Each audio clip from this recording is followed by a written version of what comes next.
If I told you that there is a highly developed country right now where total national carbon emissions have just completely plummeted. Like absolutely fallen off a cliff. Right, dropping by a staggering 65%. I mean, your first thought is probably that their economy must have completely collapsed, right? Oh, for sure. You'd naturally imagine, shuttered factories, rolling blackout. Exactly. People out of work, a government desperately trying to manage this shrinking industrial base. Because we've been conditioned to think that way. Yeah.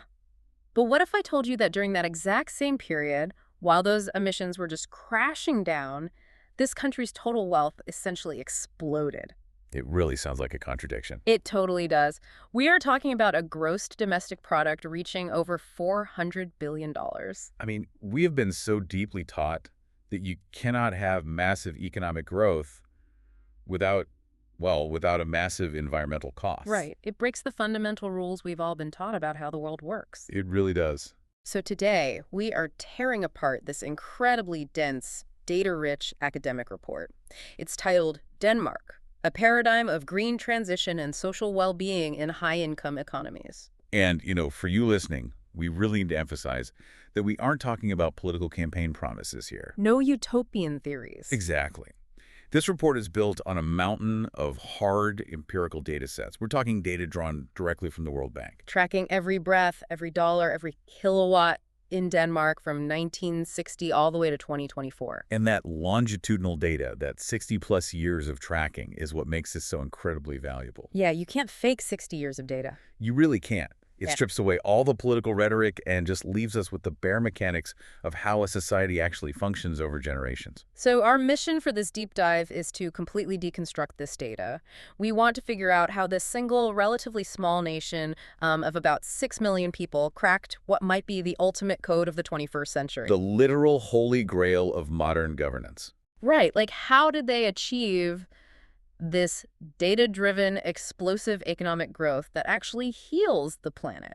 While simultaneously ensuring that almost every single one of their citizens becomes tangibly richer and more secure. It's wild. It requires a complete mental reset on our part. It does. Yeah. I mean, think about the traditional blueprint of industrial growth that most of the world operates on, right? Okay, yeah. It's like building a massive skyscraper using 19th century methods. You dig this giant disruptive hole. Right, and you pour thousands of tons of concrete. Exactly. And you just accept that the surrounding neighborhood is going to be covered in toxic dust and noise for a decade. Progress inherently requires collateral damage in that model. You grow the pie, but you pollute the kitchen.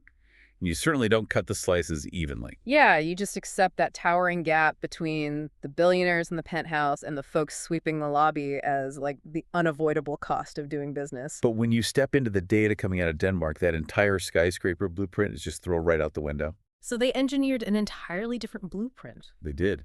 And what we are going to explore today isn't just a list of neat policy tricks.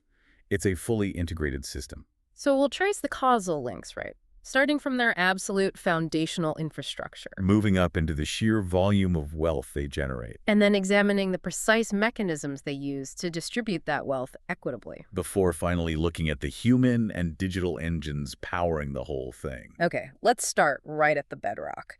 Because before we even get to talk about, wind turbines or sophisticated social safety nets. Or those multi-billion-dollar pharmaceutical exports. Right. We have to look at the raw physical baseline of the country. And the report opens its data analysis with a couple of metrics that they might sound so basic you'd be tempted to skim right past them. But they are profound. Yeah. Page 2 of the report says Denmark boasts a 100% electricity access rate and a 100% clean cooking fuel access rate. For the entire population. 100%. You cannot skim past that. That literal 100% figure is the absolute prerequisite for everything else they have achieved. I mean, 98 or 99% is usually considered universal in a lot of statistical models, right? Sure, usually. But we are talking about a flawless 100% here. And the difference between 99% and 100% in national infrastructure is just monumental. It seems mundane until you realize the economic friction it eliminates. Think about it.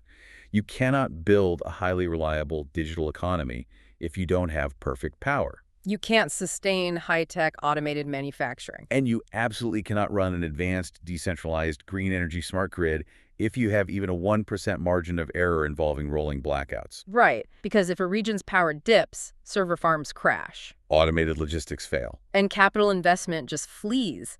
It's the equivalent of trying to build a state-of-the-art supercomputer in a house with old, faulty wiring. Exactly. It doesn't matter how fast your processor is. If the wall outlet shorts out, the screen goes black. Yeah.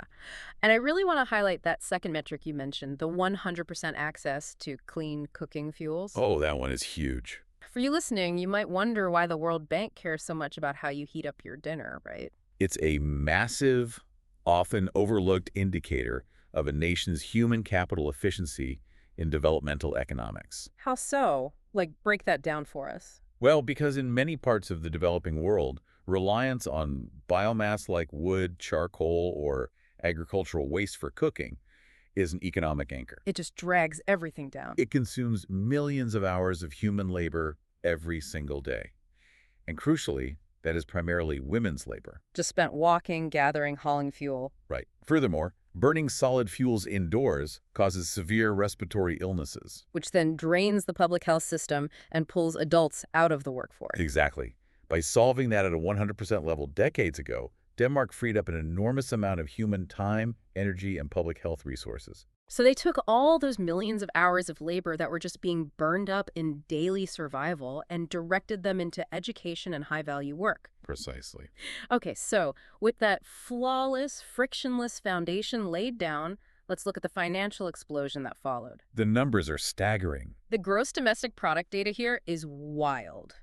We are looking at a trajectory where Denmark's GDP expanded from 6 billion current US dollars in 1960 to a massive $400.1 billion in 2022. I mean, that is just incredible scale. And we should really note the resilience within that growth.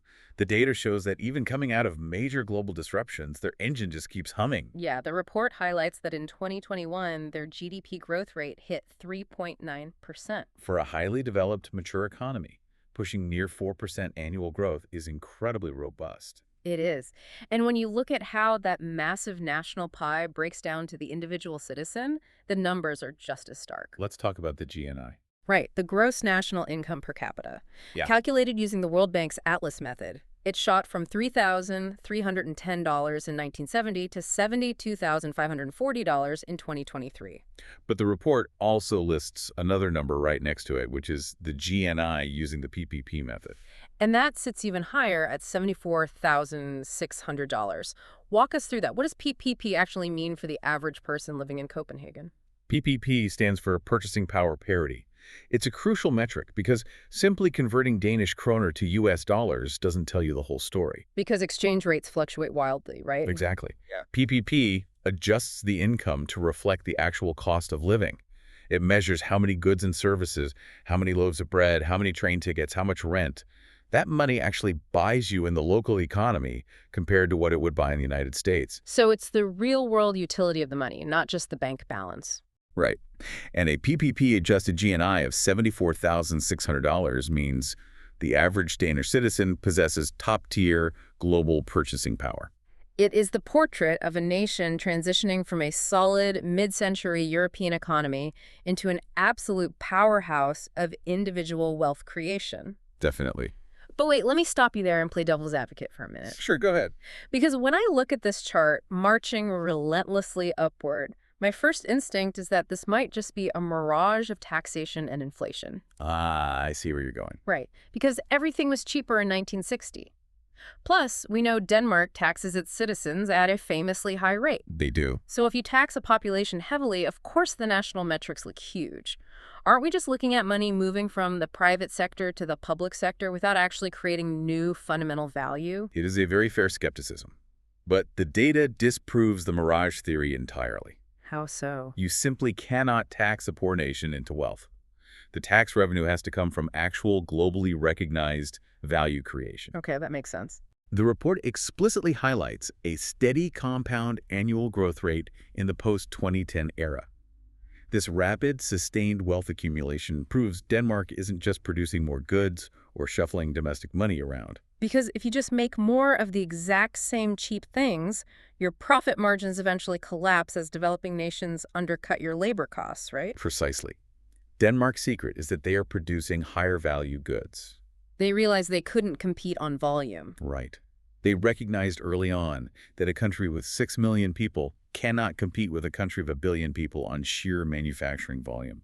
So they abandoned the bottom of the supply chain. And exporting millions of cheap wooden chairs or plastic toys anymore. No. Yeah. They're exporting highly specialized biopharmaceuticals, Precision acoustic machinery. advanced renewable energy tech, and complex software systems. They have secured a premium, almost unshakable spot at the very top of the global value chain. They export knowledge and refinement. That is how you sustain a $400 billion GDP without requiring a population of 100 million people. Exactly. You ensure that every single item that leaves your ports carries a massive intellectual premium. Which brings us to a massive pivot point in this story. Because, as we know all too well from looking at global economics, a soaring national GDP can often mask horrifying realities on the ground. The rich country, poor citizens paradox. Exactly. You can have 10 billionaires suddenly double their net worth, and the national GDP spikes. The averages look great. But the middle class is still stagnating. And the working class is still struggling to pay rent. Right. The aggregation of wealth tells you nothing about the health of a society. Wealth creation is merely step one. Then step two. Wealth management and distribution at a societal level. And this is where the Danish model fundamentally diverges from the traditional blueprint. Let's look at the Gini index data. For you listening, the Gini coefficient is the standard metric economists use to measure income inequality within a nation. The scale goes from 0 to 100. And to give that scale some real-world context, what does a high score look like? A score in the upper 40s or 50s indicates severe inequality. That's a massive gap between the ultra-rich and everyone else. And a typical Western nation. A score in the high 30s is fairly typical for many Western developed nations. But Denmark's Gini coefficient historically hovers in the incredibly low 26.2 to 29.9 range. It's remarkably tight. And the report breaks this down further with a very revealing pie chart on page 5. The top 20% of the Danish population holds about 39.2% of the national income share, while the bottom 20% holds a highly respectable 9.1%. In the realm of global macroeconomics, sustaining a Gini index in the 26 to 29 range is the hallmark of a deeply, structurally egalitarian society. Yes. In some economic analyses, this is often referred to as a Junfu society. Junfu. Yeah, it translates to an evenly wealthy society. It is the absolute holy grail of social economics. But again, I have to push back here. Because a lot of critics of the Nordic model would look at that narrow gap and say, well, doesn't a shallow wealth gap destroy ambition? It's a common critique. Like, if I know I can't become a multi-billionaire because the state is going to aggressively flatten the income curve through progressive taxation, why would I work 80 hours a week to invent the next big thing? People assume extreme redistribution stifles the very innovation that drives that $400 billion GDP. Right, doesn't it? The World Bank data we are looking at proves it wrong. The 3.9% growth rate and the massive GDP expansion happen alongside this low Gini coefficient, not in spite of it. Okay, so how does that work? We have to understand the mechanics of why they prioritize this. Maintaining a low inequality rate isn't just a moral victory. It's practical. It is a hard-nosed, deeply pragmatic economic strategy. How does equality directly benefit the bottom line? Because extreme inequality breeds friction.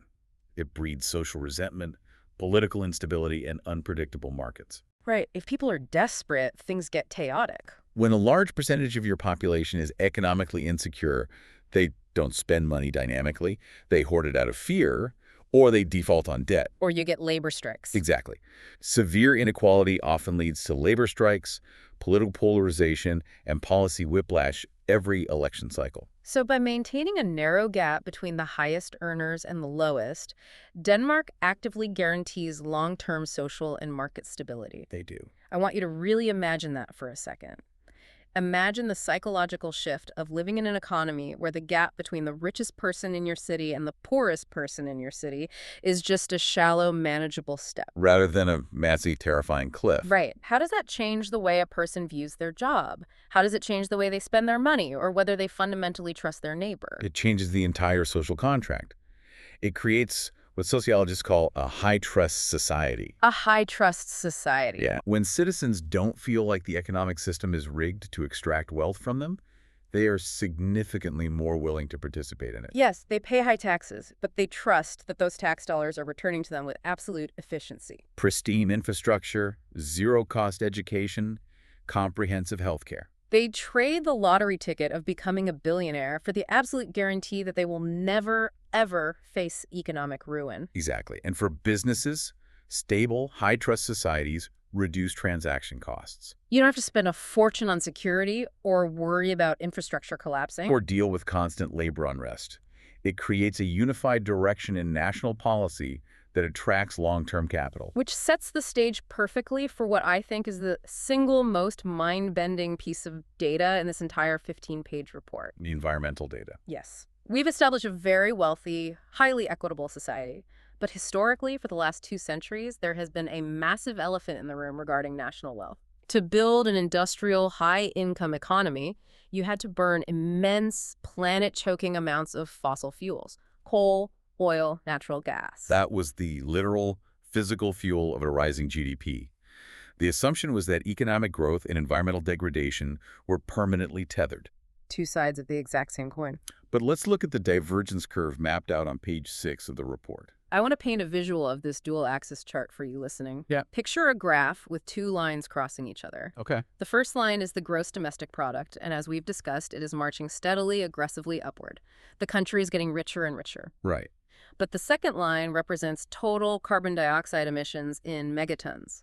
And instead of following the GDP line up into the sky, the CO2 line falls off an absolute cliff. It's an inverse trajectory, what economists call absolute decoupling. The numbers are staggering. Total CO2 emissions dropped from 74.0 megatons in 1996 to just 25.6 megatons in 2022. That is a 65.4% decrease in raw carbon emissions. During the exact same decades, their economy was exploding in value. Absolute decoupling is one of the most difficult feats for any industrialized nation to achieve. Most countries only manage relative decoupling, right? Exactly. Relative decoupling is where the economy grows faster than emissions grow, but emissions are still going up.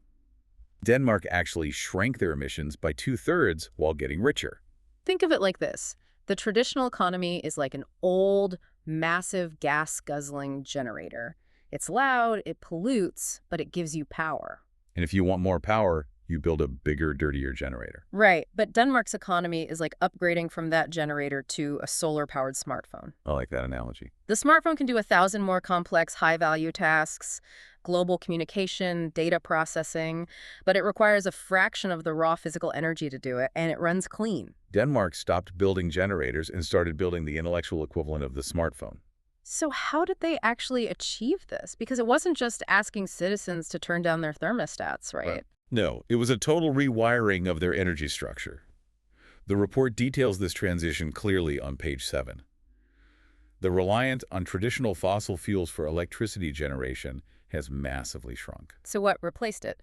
Because they aren't a mountainous country, so they don't have the massive hydroelectric dams that power places like Norway. They turned to the wind. Ah, wind. Renewable energy, specifically excluding hydroelectric, surged to account for a phenomenal 79.9% of their electricity source. Almost 80% of the electrical grid is powered by renewables. Heavily dominated by onshore and offshore wind farms. But electricity isn't the only way a country uses energy. What about heating homes, running factories, fueling cargo ships? That's where the second metric comes in, and it's equally impressive. By 2021, renewables accounted for 39.5% of total final energy consumption. Final energy consumption. So that encompasses everything. Everything. Heating, transportation, heavy industry. Nearly 40% of all energy consumed in the entire nation, across all sectors, is renewable. But walk me through the friction of this, because transitioning an entire national grid isn't just flipping a switch.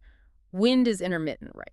It is. Sometimes the wind doesn't blow. So how do you run a hyper-advanced $400 billion economy if the power source might randomly stop. That is the crucial mechanical challenge of renewable energy. And it's why that 100% infrastructure baseline we discussed earlier is so vital. Oh, right. The perfect grid. Denmark didn't just build wind turbines. They built an incredibly sophisticated, highly integrated smart grid. They heavily connected their grid with neighboring countries like Norway, Sweden, and Germany. So they share power. Exactly. When Danish wind farms overproduce, when it's incredibly windy, they export the excess power. When the wind drops, they import clean hydropower from Norway. So the entire region acts as a massive battery. Precisely. Furthermore, they had the political will to subsidize this transition long before it was globally fashionable or economically viable in the short term. When did they start? In the 1970s and 80s, after the global oil shocks crippled their economy, they made a strategic, long-term decision to pursue energy independence. They funded the research, absorbed the early failures, and built the local supply chains for wind technology. And now they aren't just using wind power. They are the premier global exporters of wind turbine technology. They turn their own energy crisis into their most lucrative export industry. It's an incredible pivot. But, designing smart grids, inventing next-generation wind turbines, developing complex biopharmaceuticals, none of that happens by accident. No, the metal and the silicon don't invent themselves. Right. This brings us to the biological engine of the Danish model. It's people. Human capital. In a knowledge economy, the smartphone economy we talked about, the brains of your citizens are your absolute most valuable natural resource. If you lack natural resources like oil or gold, you have to mine the intellect of your population. And Denmark treats that resource with incredible precision. I want to look at the education data from pages 8 and 9 because it reads like a masterclass in human development. It really does. We start at the bottom. A 99.8% net primary enrollment rate. Essentially, a statistically perfect capture of every child into the basic school system. But as we move up, the numbers get even more interesting. Yeah. They have a 127.0% gross secondary enrollment rate. We definitely need to explain that gross percentage for the listener because a number over 100% sounds like a typo. Right. How do you enroll 127% of a population? When a gross enrollment rate exceeds 100%, it means the education system is capturing people outside the standard age bracket. So older students returning to finish degrees. Adults entering continuing education or workers retraining for new industries. It is the statistical signature of an education system that isn't just a holding pen for teenagers. It is a cradle-to-grave, lifelong learning infrastructure. And the report explicitly highlights that they maintain a gender parity index hovering right at 1.0 across education. Meaning absolute equal access for men and women. But it's at the very top end of the educational spectrum where you really see the engine of their export economy. Fully 33.3% of the over 25 population has at least a short-cycle tertiary education. And 14.0% hold master's degrees. And the PhD rate, which is the absolute cutting edge of deep research, jumped from 0.76% in 2010 to 1.25% in 2022. A 1.25% PhD rate across the entire adult population is an incredibly dense concentration of high-level intellectual capital. Perfecting basic education ensures that your entire population has a baseline of competence. But aggressively expanding master's and PhD programs is what directly feeds the high-tech, high-value export market. You simply cannot export billions of dollars in advanced pharmaceuticals without an absolute army of PhD chemists, biologists, and data scientists. You really can't. Okay, but here is where I need you to explain the reality on the ground. Because we see high education rates in many countries around the world, right? Sure. And it often just leads to massive, frustrating underemployment. We all know the stereotype of the barista with a master's degree in a major city struggling to pay off student loans because the economy doesn't actually have jobs that match their highly specialized skills. A very real problem in many places. But I look at the Danish labor data on page 10, and it shows that highly educated workers make up a massive 70.6% of the total labor force. It's a huge portion. So how do they actually match skills to the market so perfectly? Why aren't they suffering from a glut of overeducated, unemployed youth? That is perhaps the most sophisticated policy mechanism they have, and it's known as the flexicurity model. Flexicurity, flexibility and security combined. Exactly. Walk me through how that actually feels to a worker. Say I am a mid-level engineer at a Danish manufacturing firm, and the global market shifts and my company suddenly goes bankrupt. What happens to me? Under the flexicurity model, the labor market itself is highly flexible. It is actually quite easy for a Danish company to fire you. Wait, really? In a Nordic social democracy, it's easy to get fired. That sounds like hyper-capitalism. That's the flex part. It allows private industry to adapt to global market changes instantly. Oh, I see. If a technology becomes obsolete, companies can pivot, restructure, and lay off workers without facing ruinous lawsuits or union strikes. But, and this is the massive security part, the worker themselves is protected by a steel safety net. Precisely. If you are that engineer who gets laid off, the state steps in immediately. You receive unemployment benefits that can cover up to 90% of your previous salary for up to 2 years. 90%. So my mortgage is paid, my family eats, and I don't face financial ruin just because my industry shifted. The fear of destitution is completely removed. But the state doesn't just hand you a check and leave you alone. What do they do? The system aggressively intervenes to retrain you. They look at the macroeconomic data, say, okay, traditional manufacturing is down, but we have a massive shortage of data analysts for the wind grid. So the state pays for your retraining to specifically fill the gaps in the growing sectors of the economy. Exactly. The education isn't happening in a vacuum. It is dynamically, ruthlessly linked to where the economy is going. So they protect the worker, not the specific job. That's the paradigm shift. It means the population embraces technological disruption rather than fighting it, because disruption doesn't mean poverty. It just means a paid transition to a new field. Precisely. And the labor data reveals another massive structural advantage. Women represent 47.1% of the total labor force. Almost exactly half. I feel like we need to pause and recognize how crucial that specific metric is to the overall success of the Denmark model. It is arguably the linchpin of their modern economic miracle.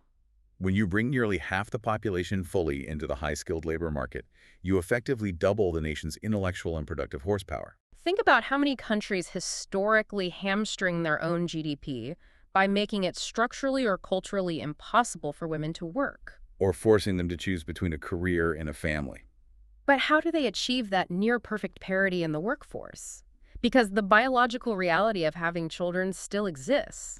They solve the friction of childcare. Subsidies. More than that, Denmark views universal, highly subsidized, high-quality childcare not as a welfare handout, but as a critical piece of macroeconomic infrastructure. Just like a paved road allows trucks to deliver goods. Universal childcare allows human capital to deliver value. By pairing that with generous parental leave for both parents, meaning men are also expected to leave the workforce to care for infants, they level the hiring biases. They ensure that women can participate fully and continuously in the economy. It really is just simple math. If you are playing a global economic game with only half your team on the field, you're eventually going to lose to the country playing with their full, highly trained roster. Exactly. And having that full roster of brilliant, secure minds is what allows them to continuously invent the future. Which transitions us perfectly into the next layer of this system. Because if you have all these highly educated, perfectly matched, fully supported workers, what are they actually doing all day? The data suggests they are operating in a massive innovation sandbox. An environment explicitly designed to absorb risk and reward discovery. Let's pull the numbers on research and development from page 11. They maintain a massive R&D expenditure, Sitting steadily at 2.9% of its entire GDP. Think about the scale of that. Nearly 3% of all the wealth generated by the country is poured directly back into laboratories, tech startups, universities, and clinical trials. As of 2021, they have 7,128 researchers for every single million people in the country. And the report notes their scientific paper output is steadily rising year over year. To understand the impact of that, we have to look at how that 2.9% R&D funding actually functions in reality. It creates a national sandbox. Invention, by its very nature, requires a massive amount of failure.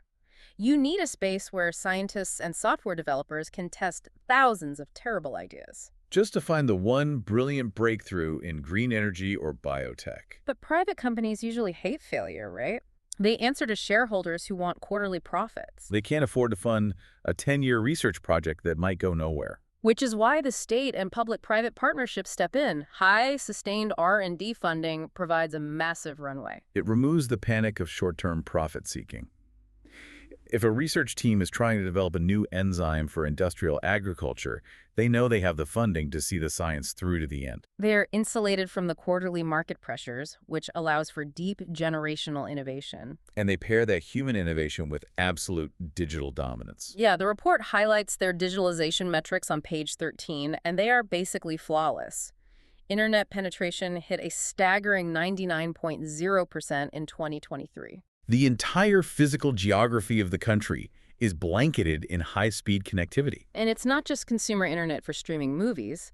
There's a massive corresponding surge in secure internet servers. The synergy between the R&D sandbox and the digital infrastructure is where the real magic happens. Yeah. That 99% digital connectivity means that the inventions coming out of the labs can be instantly commercialized. And distributed and scaled across the entire economy without friction. Exactly. Give me an example of how that works in practice. Okay, imagine a Danish software startup develops a revolutionary new AI tool to optimize how the electrical grid routes wind power. Right. If they were in a country with patchy internet or outdated municipal servers, deploying that software would be an absolute nightmare. But in Denmark, they don't have to worry if the regional utilities have the digital infrastructure to run it. They know with 100% certainty that the digital roads are fully paved, secure, and ready.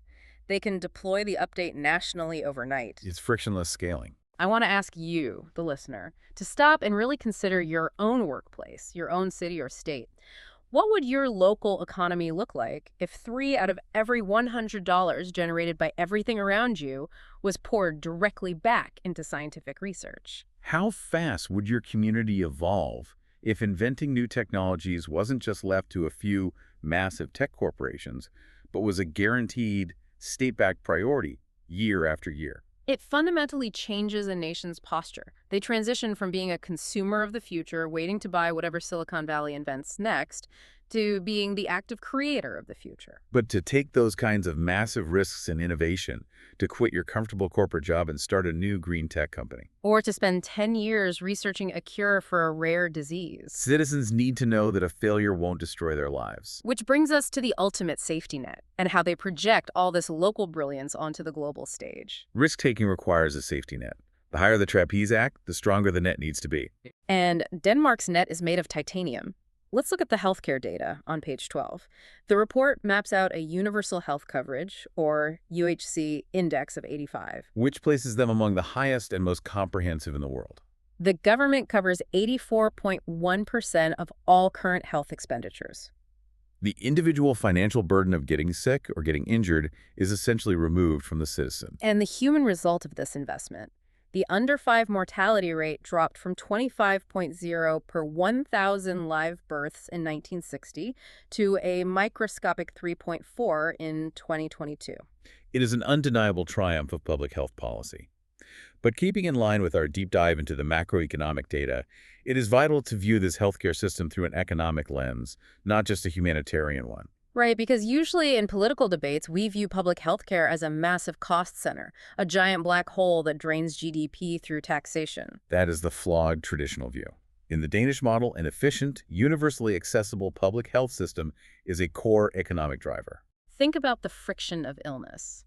When a workforce is unhealthy, productivity plummets. A universal system increases the national life expectancy, which keeps highly trained, deeply experienced workers in the labor force for an extra decade. It keeps the workforce robust on a day-to-day basis, minimizing lost hours due to chronic, untreated illnesses. And psychologically, it removes the paralyzing fear of medical bankruptcy. This connects directly back to the innovation sandbox. If you are a brilliant software engineer and you have a great idea for a startup, but your child has asthma. In a traditional system, you cannot leave your corporate job because you will lose your health insurance. Your innovation is trapped by your fear of medical costs. In Denmark, if you know that starting a business and failing won't result in your family losing access to doctors or medication, you are exponentially more likely to take that entrepreneurial leap. Universal healthcare actively subsidizes the exact kind of risk-taking that drives a modern economy. It really does. Okay, so we have healthy, highly educated citizens feeling totally secure, inventing high-value products in their digital sandbox.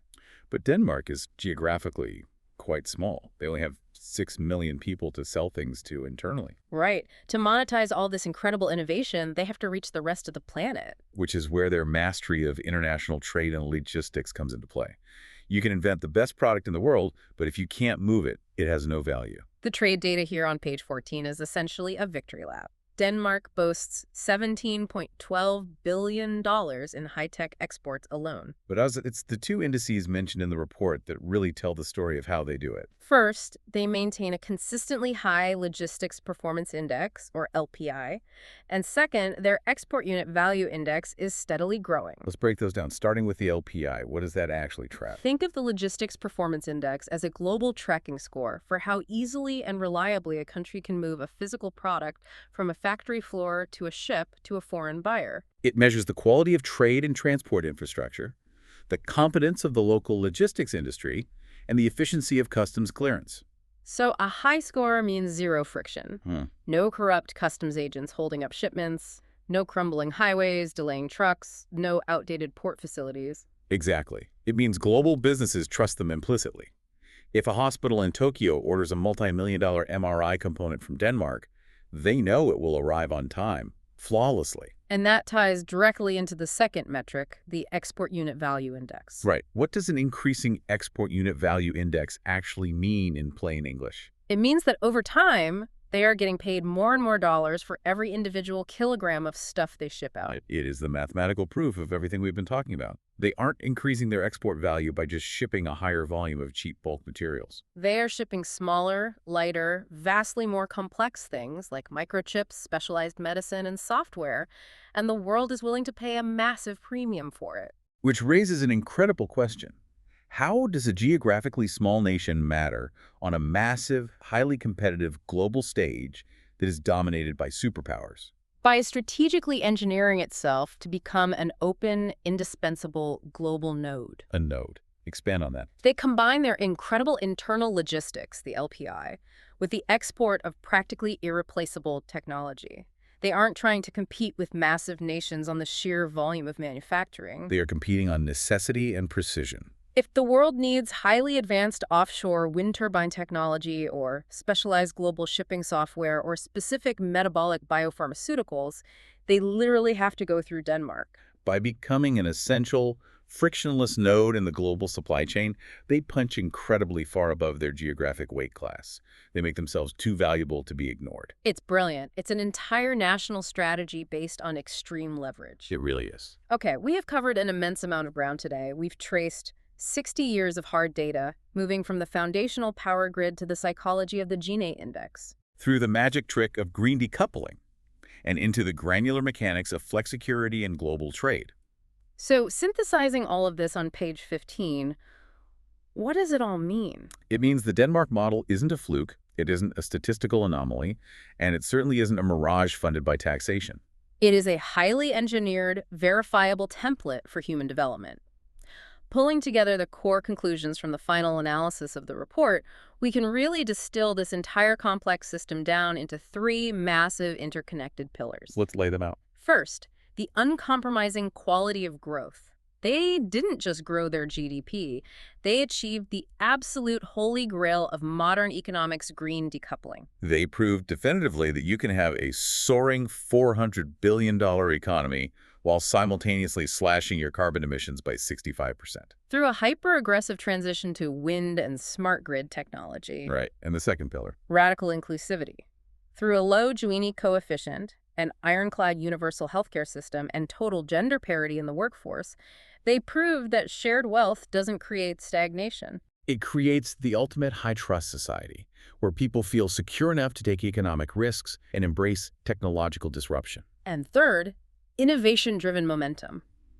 By pouring massive amounts of their GDP back into R&D and maintaining a cradle-to-grave, lifelong education system. They successfully transitioned from a vulnerable industrial economy into a high-value, irreplaceable knowledge node on the global stage. And what the data clearly indicates about their future vision is that they aren't stopping to rest on their laurels. They recognize that the global economy is shifting again. They are continually deepening, their digital and green energy integrations. Constantly pushing the boundary of what a sustainable, high-income economy looks like, specifically to maintain that global edge for the next 60 years. To you, the listener, the reason we took this deep dive today wasn't just to heap praise on one specific European country. No, it was to give you the ultimate cheat sheet.